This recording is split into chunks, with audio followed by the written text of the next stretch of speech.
நம்ம தறி சாரி தான், பிளைன் சாரி. அதை வந்து எம்ப்ராய்டிங் போட்டிருக்கோம்ல, அந்த சாரி தான் இன்னைக்கு. சூப்பரா. இதுக்குதான் அவசரமா உடஞ்சிருப்பாரா? 20,000 ரூபாய் மொய் வைக்க வந்துருக்கிறாரு. அது இல்லாமல் நிறைய காய்கறிகள்லாம் இல்லை, வெஜிடபிள் ரைஸ் செய்ய அப்படின்னு நம்ம வருத்தப்பட வேண்டியதே இல்லை. ஈனிலிருந்து வந்து விகாஸ்க்கு வந்து 8 மணி கிளாஸ் ஸ்டார்ட் ஆயிடுச்சு. எல்லாம் சூப்பராக வறுத்துருச்சுங்க. இந்த அளவுக்கு பொன்னிறமாக வறுத்தாக்கா போதும். பாருங்கள், நல்லா வந்துருச்சு. இப்போ நம்ம ஒரு கப் அளவுக்கு பனை வெல்லத்தை சேர்த்திக்கலாம். நீங்கள் நாட்டு சக்கரை, வெல்லம் எது வேணாலும் சேர்த்திக்கலாங்க. அதுதான் உருண்டைகள் வந்திருக்கு, போதும். ரொம்ப ஜாஸ்தி செஞ்சு வச்சுக்கிட்டு வேஸ்ட் பண்ணாமல் ஒரே கப்பு. எவ்வளோ சூப்பராக வளர்ந்துருக்கு பாருங்கள் நெட் பவளம். நம்ம வீட்டில் இப்போ காய்க்க ஆரம்பிச்சிருச்சு. இன்றைக்கி எல்லா காயும் பறிக்க போகிறேன். எல்லாருக்கும் வணக்கம். இது நம்ம காக்கை கூட்டம். காலையிலேயே கல்யாணத்துக்கு கிளம்பியாச்சு. பிளைன் சாரியை வந்து நம்ம தறி சாரி தான், பிளைன் சாரி. அதை வந்து எம்ப்ராய்டிங் போட்டிருக்கோம்ல, அந்த சாரி தான் இன்னைக்கு. சூப்பரா. அது மட்டும் இல்லை, அது கூட இன்னும் சேலத்தில் 2-3 வேலையை பார்த்துட்டு அப்படியே வந்துடலாம் அப்படின்ட்டு. ஓகேவா?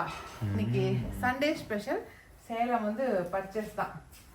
Okay, super. இன்னைக்கு தான் உண்மையான ஹாப்பி சண்டே. ஊர் சுத்துறது உனக்கு ஹாப்பி சண்டேடா உனக்கு. அதாவது ரொம்ப நாள் கழிச்சு நம்ம வந்து ஸ்கூல் ஆரம்பிச்சு சண்டே வந்து வெளியே போறோம். சொல்லுங்க. வெளியே போறோங்கிறதோட டிமார்ட் கூட்டிட்டு போறேன்னு சொல்லிக்கிறாரு. அதுதான் டிமார்ட்னாலே ஒரு போர் யுகம் மாதிரி. நம்ம போய் பில் போற இடத்துல ஒருத்தங்க நிப்பாங்க, அதுக்குள்ள எல்லாம் போய் வாங்கிட்டு வந்துருக்கோம். அது சண்டே வேற.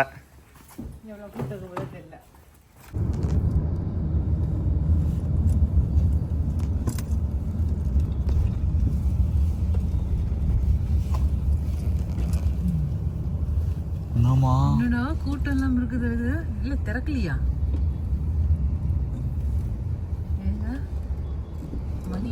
திறந்துட்டாங்க பில்லு போட்டுல வரல.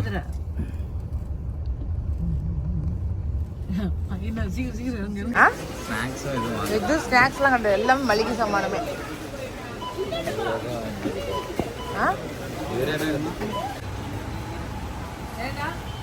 இதுக்குதான் அவசரமா உடஞ்சிருப்பாரா? 20,000 ரூபாய் மொய் வைக்க வந்துருக்கிறாரு. 20,000 தீர்த்துட்டு இப்போ சந்தோஷமா வராரு. இங்கே கிட்ட போய்டா, கார் எடுத்து எப்படி இருக்கு? கார் அங்க இருக்கு. எப்படி எடுத்து வண்டி இப்படி எடுத்துறோடா. எடுத்து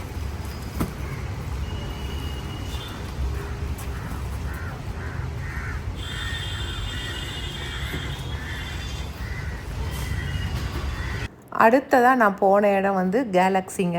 sky Mall, Nirmal Sky Mall இருக்கு இல்லைங்களா, அதில் தான் இருக்குது இந்த கடை. இந்த கடையில் வந்து நான் எப்போவுமே இங்கே தான் வாங்குவேன்.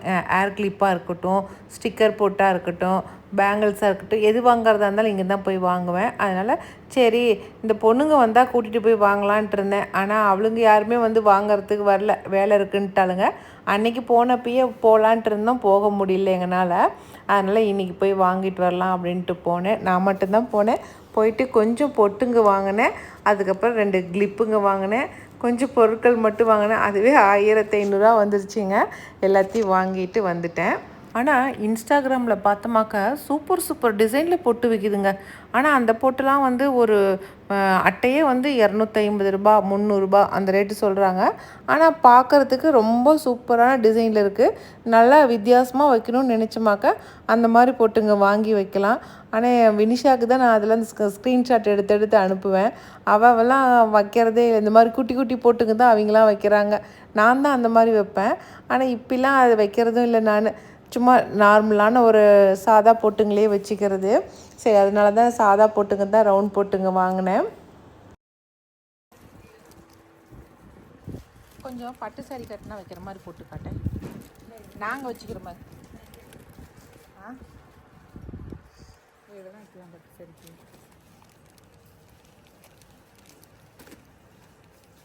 இதோட இன்னும் கொஞ்சம் பெருசாக இல்லையா? இந்த சைஸ் கொடுக்கணும்.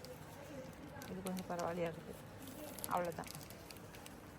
வேறு என்ன கிளிப்புங்க நல்லா இருக்குது? கிளிப்ஸு, சென்டர் கிளிப்பு இந்த பக்கம். இந்த கடையில் வந்து கிளிப்புங்க, அதுக்கப்புறம் லப்பர் பேண்டுங்க இதெல்லாமே ரொம்ப சூப்பராக இருக்கும். இந்த ட்ரிப்பு வந்து பேண்டுங்க தான் ரொம்ப அழகழகாக இருந்துச்சுங்க.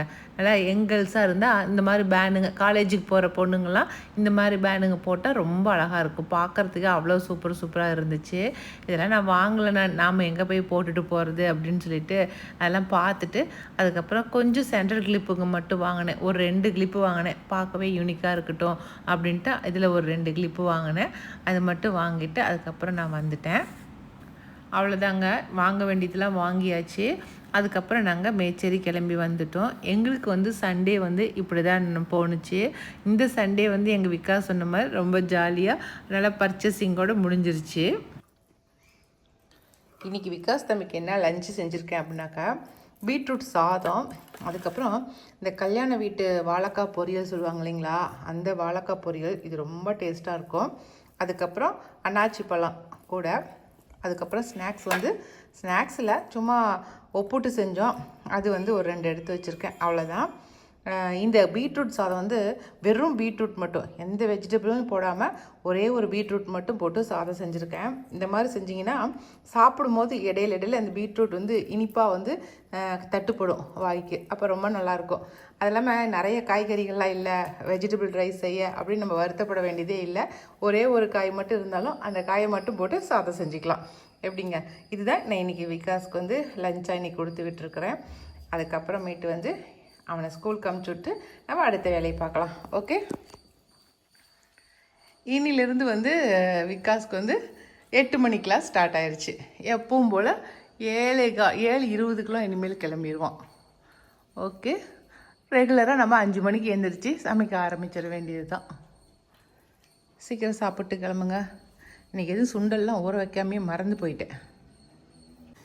இன்றைக்கி வந்து கருப்பு உளுந்து தாங்க செய்ய போகிறேன். இது வந்து இந்த கருப்பு உளுந்து ஃபுல்லாக போட்டுக்கலாம். இதில் கருப்பு உளுந்து பாதி வெள்ளை உளுந்து போட்டிருக்கேன். ஓகேவா?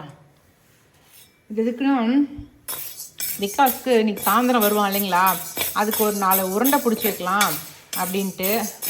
உளுந்து அப்படியே கொஞ்சம் சாப்பிட்றதுக்கு வந்தால் ஒரு 4 உருண்டை சாப்பிட்டோம், கொஞ்சம் ஹெல்த்தியாக இருக்கும் இல்லைங்களா, அதுக்காக தான். இங்கே வந்து காலையில் உளுத்தங்கஞ்சி எனக்கு வச்சு குடிக்கிறதுக்கு உளுந்தும் பச்சரிசியும் போட்டு வறுத்து எடுத்து வச்சுருக்கிறேன். கூட 2 ஏலக்காய் போட்டிருக்கிறேன்.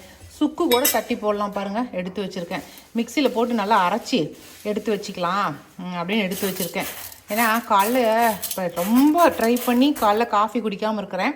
அதுக்காக வெறும் கருப்பு உளுந்து, கொஞ்சோண்டு வெள்ளை உளுந்து, அதுக்கப்புறம் கொஞ்சம் அரிசி, அப்படியே வெறும் உளுந்து கஞ்சி வச்சா நல்லா இருக்காதுங்கிறதுக்காக கொஞ்சமாக பச்சரிசி போட்டிருக்கேன். எந்த அரிசி வேணாலும் போட்டுக்கலாம் நம்ம, அவ்வளோதான். அது ஒரு பக்கம் வறுத்து வச்சாச்சு. இப்போ இது வந்து உளுந்து வந்து விகாஸுக்கு அப்படியே வருத்தோம். அவனுக்கு ஒரு 4 உருண்டை பிடிச்சி வச்சிடலாமே உளுந்தில் அப்படின்னு இது பண்ணுறேன். ஏன்னா சாயந்தரம் ஆனால் ஏதோ ஒரு ஸ்நாக்ஸ் சாயந்தரம் வரும்போது செஞ்சு வைக்கணும். வந்தால் ஒரு 4 உருண்டை சாப்பிட்டுட்டு போய் குளிச்சுட்டு வந்துடுவான். அதுக்கு தான் 1 கப்பு உளுந்து போட்டாங்களா, அது கூட ஒரு 1/2 கப்பு வந்து நிலக்கடலை, எள்ளு வந்து ஒரு 1/4 கப்பு, அவ்வளோதான். இன்னும் இந்த அடுப்பு திட்டெல்லாம் துடைக்கல. சரி, அதுக்குள்ளே நம்ம வறுத்துட்டு நகர்ந்துட்டோமாக்க அதுக்கப்புறம் திலகம்மா எல்லாம் சுத்தம் பண்ணிடுவா அப்படிங்கிறதுக்காக தான் டக்குன்னு வறுத்துட்ருக்கேன். நல்லா சூப்பராக வறுத்துருச்சுங்க. இந்த அளவுக்கு பொன்னிறமாக வறுத்தாக்கா போதும் பாருங்கள், நல்லா வந்துருச்சு. இப்போ இந்த கருப்பு உளுந்துமே இந்த வெள்ளை கலர் உளுந்து வறுபட்ட மாதிரி வறுபட்டுருக்கோம். இப்போ எடுத்துடலாம். எடுத்து அந்த இதில் கொட்டிடு பார்த்து.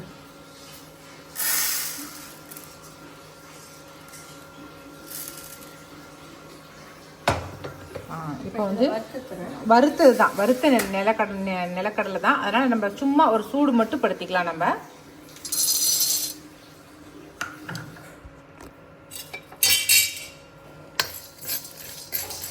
அவ்வளோதான், லைட்டாக சூடாயிருச்சு. பிதி எடுத்து கொட்டிக்கலாம். எள்ளு வந்து ஒரு 1/4 கப்பு இருந்தால் போதும். இது நல்லா படப்படப்படன்னு பொரியட்டும். அப்படியே அவ்வளோதான், நல்லா வறுத்தாச்சு. அடுப்பு ஆஃப் பண்ணிடலாம். இப்போ நம்ம நல்லாவே ஆறிடுச்சுங்க. இப்போ நம்ம வந்து உளுந்தையும் நிலக்கடலையும் அரைச்சிடலாம். ஃபஸ்ட்டு உளுந்து ஒரு அரைச்சிட்டு அப்புறம் நிலக்கடலையை போட்டிருக்கணும். நான் தான் வந்து நிலக்கடலையை அது கூடயே போட்டதுனால தான் சரி ஒன்றா அரைச்சிடலான்னு எடுத்து வைக்கிறேன். நீங்கள் தனித்தனியாக கூட அரைச்சிக்கங்க, அதுக்கப்புறம் கூட ஒன்று சேர்த்திக்கலாம். சரிங்களா? இப்போ ரெண்டையும் அரைச்சிட்டு அதுக்கப்புறம் நம்ம வந்து எள்ளை சேர்த்திக்கலாம். எள்ளு கடைசியாக சேர்த்தணுமா போதும். இதுக்கு வந்து நாட்டு சக்கரை இல்லைன்னா பனவெல்லம் எது வேணாலும் சேர்த்து நம்ம அரைச்சிக்கலாம் இனிப்புக்கு.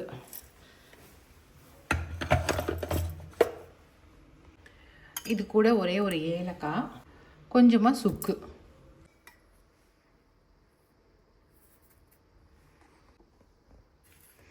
இப்போ ஓரளவுக்கு நல்லாவே அரைஞ்சிருச்சுங்க. இப்போ இது கூட வந்து நம்ம எள்ளை சேர்த்திக்கலாம்.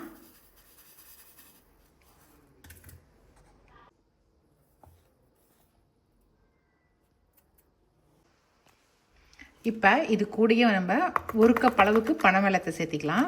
நீங்கள் நாட்டு சக்கரை வெல்லம் எது வேணாலும் சேர்த்திக்கலாங்க, நம்ம இஷ்டம். என்கிட்ட பனவெல்லம் இருக்கிறதுனால பனவெல்லத்தை சேர்த்திக்கிட்டேன். இப்போ இதை போட்டு நல்லா ஒரு பிரட்டி ஒரு சுற்று விட்டு எடுத்துக்கலாம். அவ்வளோதாங்க. இப்போ நமக்கு உளுந்து வந்து ரெடி ஆயிடுச்சு உருண்டை பிடிக்கிறதுக்கு. இது கூட வந்து நமக்கு நெய்யை விட்டு நம்ம உருண்டை பிடிச்சோமா ரொம்ப நல்லாயிருக்கும். நீங்கள் வெல்லத்தை விட நீங்கள் பனவெல்லம் போட்டு பிடிச்சிங்கன்னா தான் அந்த டேஸ்ட் ரொம்ப நல்லாயிருக்குங்க. இது கூட நெய்யை உருக்கி இதில் ஊற்றி நம்ம வந்து உருண்டை பிடிச்சிடலாம். இப்போ எல்லாமே ரெடி ஆயிடுச்சுங்க. இது கூட கொஞ்சமாக வெள்ளரி விதைகள் இருக்குது இல்லைங்களா, அந்த விதைகளை கொஞ்சமாக தூவிக்கலாம்.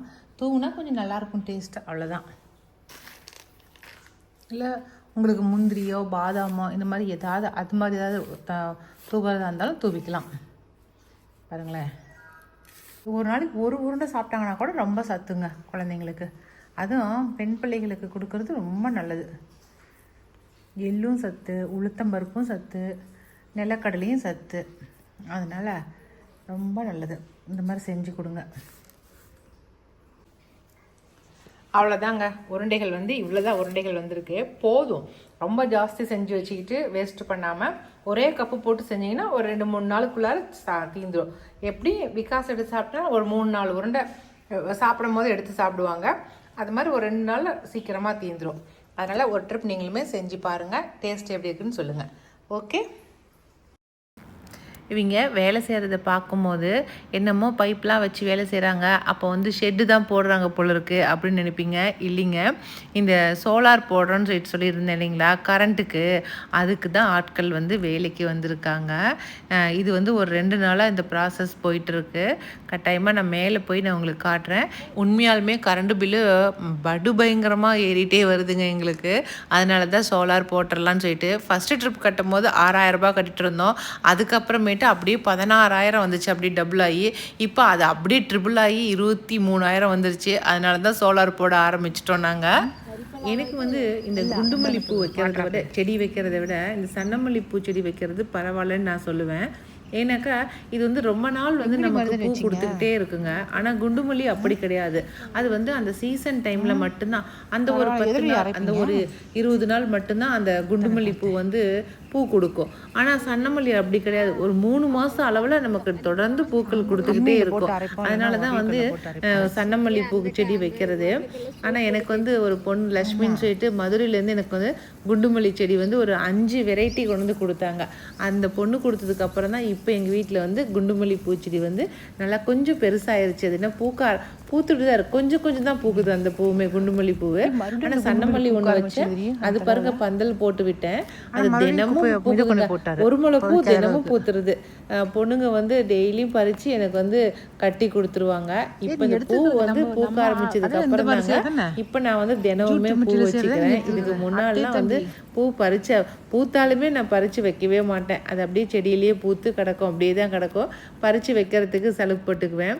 ஆனால் இப்போலாம் வந்து அவங்க பறித்து கட்டி கொடுக்கறதுனால இப்போ டெய்லியுமே ரெகுலராகவே நான் வச்சுக்கிறது. நீங்களுமே வந்து குண்டுமல்லி வைக்கிறத விட சன்னமல்லி செடி வந்து வச்சு பாருங்களேன், அது ரெகுலராக பூ கொடுத்துக்கிட்டே இருக்கும். இப்போ நம்ம பார்க்க போகிற செடி வந்து நெற்பவளங்க. இது வந்து மரபு சந்தையில் தான் வாங்கிட்டு வந்து வச்சேன். இந்த செடிக்கு பேரே வந்து இயற்கை முத்து அப்படின்னு சொல்லுவாங்க. இது வந்து இது எதுக்காக பயன்படுத்துகிறோம் அப்படிங்கிறத முதல்ல சொல்லிடுறேன். இது வந்து நம்ம சமையலுக்கும் பயன்படுத்தலாம். பாப்கார்ன் எப்படி பொரித்து சாப்பிட்றாங்களோ அது மாதிரி நம்ம பொரித்து சாப்பிட்லாம். ஆனால் இதை யாரும் பொரிச்சுலாம் சாப்பிட்றது கிடையாது. கழுத்துக்கு வந்து மாலையாக வந்து கோர்த்து போட்டுக்கிறாங்க. இந்த முத்தை வந்து இப்படி நடுகாண்ட ஒரு நூல் மாதிரி இருக்குங்க. அதை நம்ம பிச்சு எடுத்துட்டோமா உள்ள ஒரு ஹோல்ஸ் மாதிரியே இருக்கும். அதில் நம்ம வந்து நூலை கோர்த்து நம்ம மாலையாக போட்டுக்கலாம். இந்த மாலை போடுறதுனால என்ன பயன் அப்படின்னு தான் நினைக்கிறீங்க? மனசுக்கு ஒரு அமைதி கிடைக்கும், பாசிட்டிவ் வைப்ரேஷன் கிடைக்கும் உடம்புக்கு. அதனால தான் இந்த மாலையை வந்து நம்ம கழுத்துக்கு போட்டுக்கலாம்.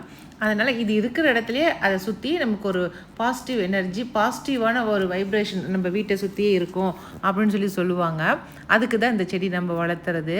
இது வந்து நம்ம தண்ணி ஜாஸ்தி தேவையில்லை, நம்ம தண்ணி கம்மியாக இருந்தாலே போதும், இந்த செடி நல்லாவே வளர்ந்து வந்துடுதுங்க. நான் அப்படி தான் வளர்த்திட்ருக்கேன். ஒரு செடி வச்சிங்கனாவே நிறைய முத்துக்கள் வந்து வர ஆரம்பிச்சிடும், நிற்பவளம் வந்து வர ஆரம்பிச்சிடும். அதனால் இந்த செடி கிடச்சிச்சின்னா கட்டாயமாக வாங்கி வைங்க. நம்ம தொட்டியில் கூட வச்சு வளர்த்தலாங்க, அவ்வளோ சூப்பராக வந்துடுது. நான் இது ரொம்ப தேடல் மூலமாக தான் எனக்கு இந்த செடி கிடச்சிச்சு. இது வந்து நானுமே வந்து மணியாக கோர்த்து போட்டுக்கணும் அப்படின்னு தான் எனக்கு ரொம்ப நாளாக ஆசை. அதுக்கு தான் அந்த செடியை வாங்கினேன். இப்போ வந்து மணி நிறைய எனக்கு வந்து கிடைச்சிருச்சு. அதை பேக் பண்ணி விற்கிறாங்க, 108 மணி அந்த கோர்க்கிறதுக்கு 54 மணின்னு சொல்லி பேக் பண்ணியே விற்றுட்டு இருந்தாங்க. இப்போ நான் பறிச்சிருக்கிறது எவ்வளோ வந்திருக்குன்னு தெரியல. இந்த ட்ரிப்பு வந்து அது எவ்வளோன்னு பார்த்துட்டு நான் கோர்த்த பிறகு அது எப்படி இருக்குது அப்படிங்கிறத காட்டுறேன் உங்களுக்கு. எவ்வளோ முத்துக்கள் வந்திருக்கு பார்த்தீங்களா? நெற்பவளம் எனக்கு இவ்வளோ தான் வந்திருக்கு. இதை வந்து நான் ரெடி பண்ணிவிட்டு உங்களுக்கு காட்டுறேன் உங்களுக்கு. இன்றைக்கி வீடியோ இதோட முடிஞ்சிருச்சுங்க. இந்த வீடியோ உங்களுக்கு பிடிச்சிருக்குன்னு நான் நினைக்கிறேன். அப்படி உங்களுக்கு பிடிச்சிருந்துச்சுனாக்கா லைக் பண்ணுங்கள். மறக்காமல் நம்ம காக்கை கூட்டத்துக்கு சப்ஸ்கிரைப் பண்ணிடுங்க. இனி அடுத்த ஒரு புது வீடியோவில் நம்ம மறுபடியும் சந்திக்கலாம். பாய்.